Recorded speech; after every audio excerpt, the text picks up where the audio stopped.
Selamat pagi Bapak, Ibu, Saudara, dan anak-anak yang dikasihi Tuhan. Selamat bertemu lagi dalam program Satu Hati, Sapaan Tuhan setiap pagi. Sebelum kita lanjutkan, kita buka dengan berdoa lebih dahulu. Selamat pagi Tuhan, kami mengucapkan syukur atas anugerah hari baru yang kami terima saat ini.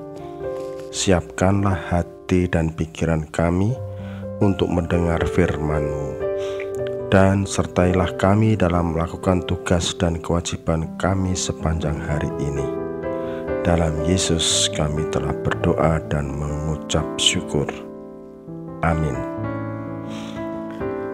Bacaan pagi ini diambil dari 1 Tesalonika bab 5 ayat 16 sampai dengan 22 yang akan dibacakan oleh adik Selin, Jemaat Praremaja GKJ Condong Catur. Bacaan firman Tuhan pada pagi hari ini terambil dari kitab 1 Tesalonika 5 ayat 16 sampai dengan 22 yang demikian. Bersukacitalah senantiasa, tetaplah berdoa, mengucap syukurlah dalam segala hal, sebab itulah yang dikehendaki Allah di dalam Kristus Yesus bagi kamu. Janganlah padamkan roh, dan janganlah anggap rendah nubuat-nubuat. Ujilah segala sesuatu dan peganglah yang baik. Jauhkanlah dirimu dari segala jenis kejahatan. Demikian firman Tuhan. Terima kasih adik Selin. Berdasarkan bacaan tersebut, diambil tema alasan bersyukur.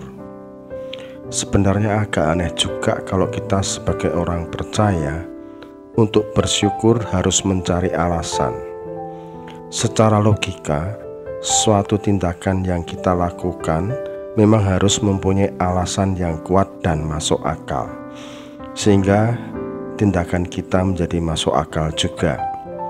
Tetapi untuk bersyukur kepada Allah, Tuhan kita, apakah kita harus mencari-cari alasan agar ucapan syukur kita masuk akal? Malah terasa aneh. Untuk memahami 1 Tesalonika bab 5 ayat 16 sampai dengan 22 ini, mari kita lihat sejarah ditulisnya surat ini oleh Paulus kepada jemaat di Tesalonika. Surat ini ditulis oleh Paulus setelah mendengar kabar yang dibawa oleh Timotius tentang kondisi jemaat di Tesalonika. Saat itu jemaat di Tesalonika sedang mengalami penderitaan, penganiayaan karena permusuhan kalangan Yahudi.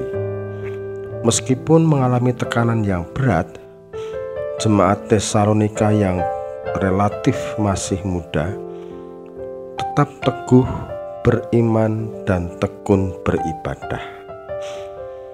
Kabar ini membuat Paulus sangat bersukacita, sehingga Paulus menulis surat ke jemaat Tesalonika dengan tujuan antara lain untuk mengungkapkan sukacitanya dan mengajar lebih jauh tentang kekudusan dan kehidupan yang saleh. Khusus di ayat 16 sampai dengan 22 menasihatkan untuk tetap mengucap syukur dan hidup saleh. Mengucap syukurlah dalam segala hal, dalam segala keadaan, karena Allah tidak pernah meninggalkan jemaatnya. Hal ini mengingatkan saya pada satu pernyataan yang sangat pas dengan nasihat Paulus ini. Dan pernyataan ini pernah saya sampaikan dalam beberapa kesempatan, yang demikian bunyinya. Ketika kita terpuruk dalam kondisi yang paling buruk, penuh penderitaan dan kesengsaraan, ingatlah bahwa pada saat itu justru Tuhan sedang menyapa kita dengan penuh kasih sayang. Ingat, Tuhan tidak akan pernah meninggalkan umat-Nya. Sebaliknya, ketika kita dalam keadaan penuh dengan berkat, kejayaan, keberhasilan, dan penuh dengan kelimpahan, maka ingatlah, pada saat itu Tuhan justru sedang menguji iman kita. Sekali lagi, Tuhan tidak akan pernah meninggalkan umat-Nya.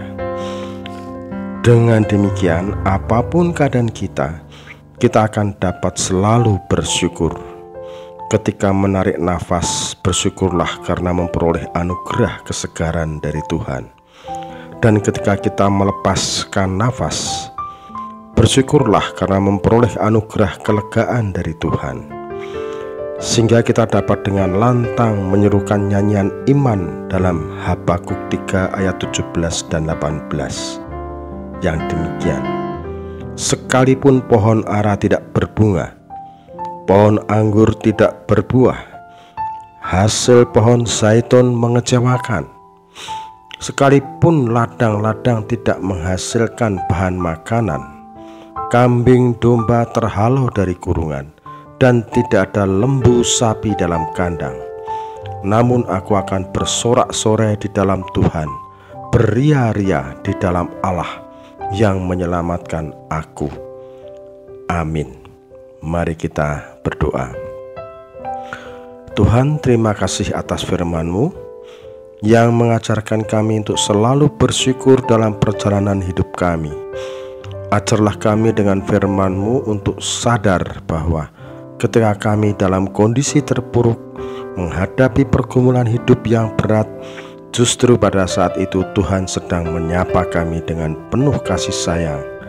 Dan sebaliknya, ketika kami menerima anugerah kelimpahan, ingatkanlah kami bahwa pada saat itu Tuhan sedang menguji iman kami.